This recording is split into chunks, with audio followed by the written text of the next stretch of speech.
आज का प्रवचन विचारों की खेती। मनुष्य को कहानी से बहुत प्रेम रहता है, चाहे वे धार्मिक कहानी हो या जगत की कहानी हो, चाहे साधारण रूप से विवाह शादी की कहानी हो, पर कहानी होनी चाहिए। आज हम यहीं से कुछ कहना शुरू करेंगे।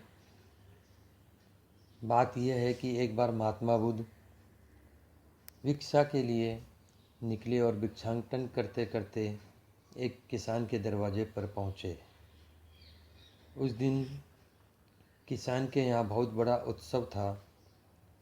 उत्सव का कारण यह था कि उस दिन वे अपने खेत से अन्न घर ले आया था और उसी का उत्सव मना रहा था। वहाँ उत्सव में एक नर्तकी नाच रही थी और लोग वाह वाह कर रहे थे। दरवाजे पर आए महात्मा बुद्ध और उन्होंने कहा, भिक्षाम देहिम। किसान बाहर निकला। कहा उसने, अरे साधु, तू भीख मांगता है? देख, हमने इतनी खेती की जिससे हमें अन्न मिला, तू भी खेती कर। भगवान बुद्ध ने कहा, भाई खेती तो मैं भी करता हूँ, लेकिन मैं अन्न की खेती नहीं करता, मैं तो मनुष्य की खेती करता हूँ। बड़े आश्चर्य में पड़ गया वह किसान कि मनुष्य की खेती कैसे होती है। कहा उसने, पागल है क्या? मनुष्य की कहीं खेती होती है? कहने लगे, कहने की बात नहीं, कुछ समय पश्चात तुम्हें मालूम हो जाएगा कि मनुष्य की खेती कैसे होती है। इतनी बात कहकर महात्मा बुद्ध चलने को तैयार हुए। नर्तकी नाच रही थी। महात्मा बुद्ध ने अपनी योगिक क्रिया के द्वारा अपने शरीर को दिखलाया, एक कंकाल की तरह, जिसके ऊपर कहीं मांस नहीं, कहीं चमड़ा नहीं, कुछ नहीं, केवल हड्डी ही हड्डी है। उसे देखते ही वे नर्तकी घबरा उठी और आह करके महात्मा बुद्ध के चरणों में गिर पड़ी। कहने लगी, महाराज, सब नाशवान है। क्या इस दुनिया में यही हालत होने वाली है? जैसा कि अभी मैंने आपके शरीर पर देखा। कहने लगे, हाँ, बात तो यही है, सभी वस्तु नाशवान है। अब महात्मा बुद्ध चले और वह नर्तकी भी उनके पीछे पीछे चली। किसान का जो उत्सव हो रहा था वह ख़त्म हो गया, क्योंकि सब नाच गाना तो उसी पर था और वह चली वहाँ से। किसान समझ नहीं सका कि ये औरत कैसे इस साधु के पीछे जा रही है। वह भी कुछ दूर उसके पीछे पीछे चला। देखा उसने कि नर्तकी के भाव बदलते जा रहे हैं। वे पीछे की ओर मुड़कर देखती भी नहीं, आगे ही बढ़ती जा रही है। महात्मा बुद्ध ठहर गए। देखा किसान आ रहा है। जब नज़दीक आ गया किसान, तब कहा, देखा तुमने मनुष्य की खेती? नहीं समझ सका कि मनुष्य की खेती क्या हुई। मनुष्य की खेती, महात्मा बुद्ध ने बात समझाई। देखो, यह नर्तकी कुछ समय पहले नाच रही थी, गाना गा रही थी, और अब इसके भीतर विचारों की नई खेती शुरू हो गई। इसका जीवन बदल गया। कल तक जो कामी था, आज वे महात्मा बन गया। यही है मनुष्य की खेती।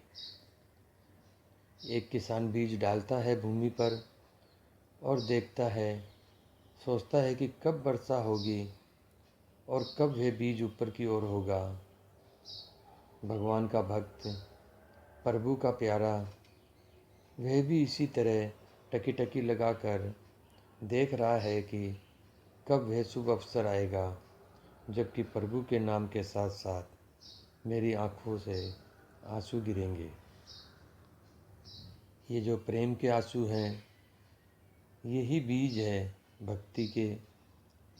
जो जो प्रेम के आंसू गिरते हैं, दुनिया के आंसू सदा के लिए बुझ जाते हैं। मनुष्य का नया जीवन प्रारंभ हो जाता है। मनुष्य मरेगा, मनुष्य नहीं मरेगा, ये शरीर मरेगा, लेकिन मनुष्य अमर हो जाएगा। क्यों? नई खेती, नए विचार। कल तक आपके हृदय में ये भावना थी कि क्या मनुष्य का भी कभी उद्धार हो सकता है? कहानी सुनी आपने अहिल्या की, और भी बहुत कहानियाँ सुनी होगी जिनका उद्धार हुआ। लेकिन मैं आपसे ये बात पूछूं कि उनका तो उद्धार हुआ, आपका उद्धार, आपका भी तो उद्धार होना चाहिए न। आपका उद्धार कैसे होगा?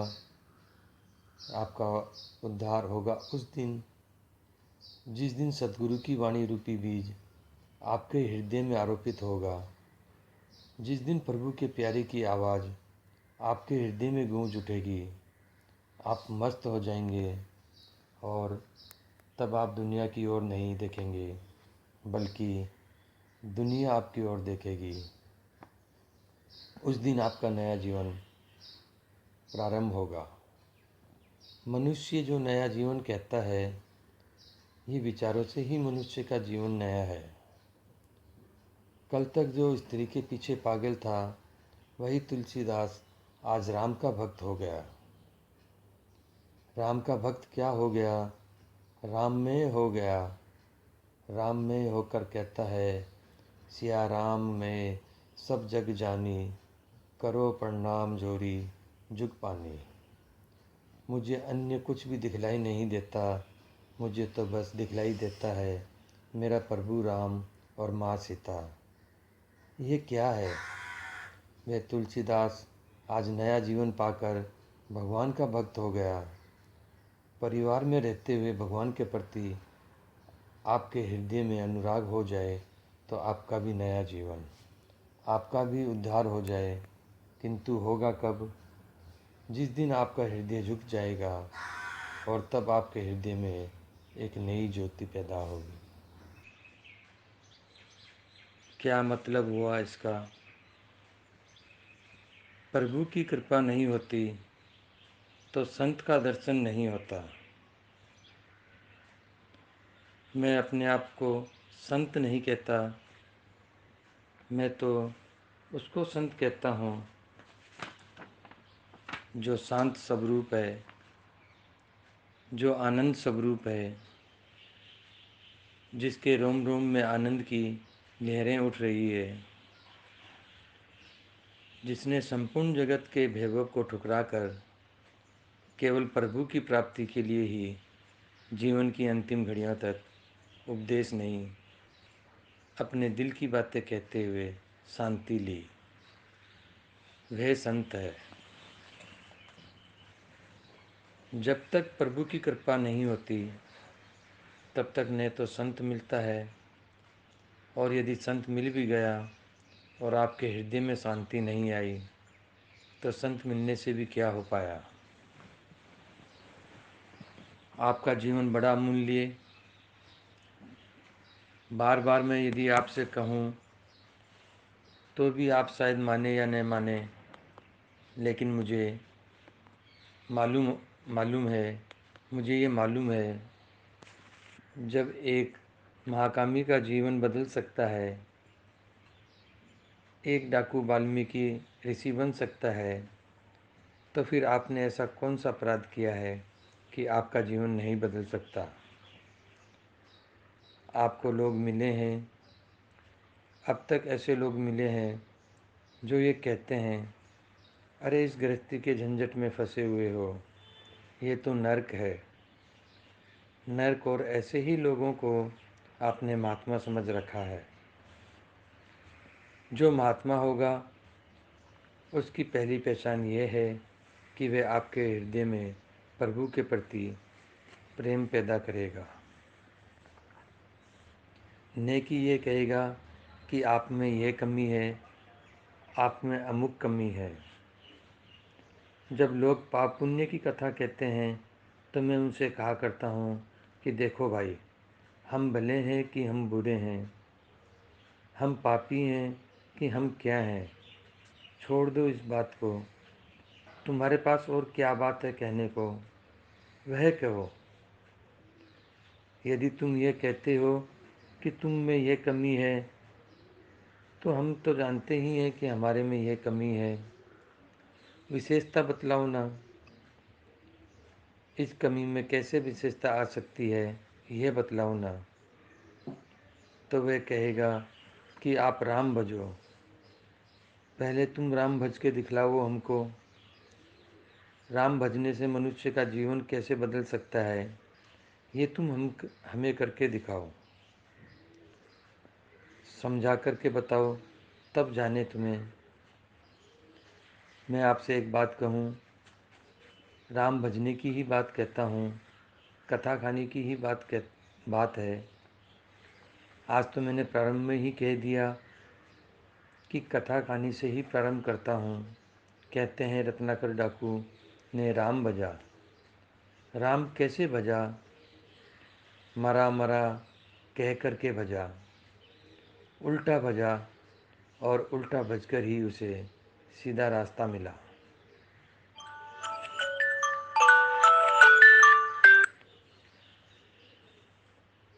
मैं इन दोनों बातों को ही समझा दूं कि कैसे उल्टा भजा और कैसे वे राम राम हो गया। उल्टा भजने का क्या मतलब है, इसे दुनिया समझ नहीं पाती। पहले मैं यही समझा दूं कि ये उल्टा भजना क्या है। अभी तक जितना भजना था, वे दुनिया की तरफ भजना था। बात समझे आप? मैं जो कह रहा हूँ उस पर आप ज़रा सा ध्यान दें। अभी तक तो सीधा सीधा भजा, राम राम कह कर के भजा। ये तो सीधा भजा और उल्टा भजा माने क्या? अब वे बाहर नहीं फेंकता अपनी आवाज़ को, अब वे उलट करके अपनी आवाज़ अपने भीतर लेता है। उलट गया। मैं राम राम कहता हूँ, ये तो बाहर गया, और बाहर जो राम राम कहता था वे बंद होकर के मेरे भीतर राम राम होने लगा। यही तो उल्टा है। जो बाहर हो रहा था वे उलट करके भीतर होने लगा। यही तो उल्टा है ना। बहुत अनोखी बात है उल्टा भजना। आप इस तरह से समझें कि एक व्यक्ति भगवान को पीठ देकर सीधा जा रहा है, उलट पड़ा, उलट गया वो, और आ गया सीधा सम्मुख होने के लिए। नहीं समझे आप? मान ले ये सद्गुरु है, इनको पीठ दे करके मैं ऐसे चलूं तो मैं तो सीधा चला ना, और सीधा चलते चलते गुरु की कृपा से उलट गया, घूम गया मैं तो क्या हुआ? उलटने से सीधे प्रभु के सम्मुख। आप समझ गए होंगे आप। दुनिया देखना चाहती है आपके शरीर के ऊपर राख लगी हो, आपके कपड़े रंगे हो, दिल आपका रंगा है या नहीं, इसे दुनिया नहीं जानती। वह तो ऊपर के वस्त्र देखकर ही आपको महात्मा कहना चाहती है, किंतु ये तो बाहर का है। ये जो राख लगी है ये बाहर लगी है। जब आपके भीतर राख की भावना आएगी तब उसका क्या रूप होगा? क्या राख राख वही रखेगा? कौन? जिसे हम प्यार करते हैं, जिसे हमने प्राणों से पाया है, वही हमें प्यार करेगा, वही राख रखेगा। दुनिया प्यार करना नहीं जानती, उसे क्या मालूम कि प्यार क्या होता है। दुनिया आपको उल्टा सीधा समझाती है, वो खुद उल्टी है, उसकी खोपड़ी की दुनिया उल्टी है। वे क्या समझेगी कि क्या उल्टा है, क्या सीधा है। जितनी आवाज़ आप बाहर फेंकते हैं यह तो प्रकृति चाट जाती है उसको। आपको उलट करके भीतर आवाज़ को सुदृढ़ करना है, अपने हृदय की वीणा बजानी है, अपने प्रभु को प्यार से याद करना है। हरि ओम।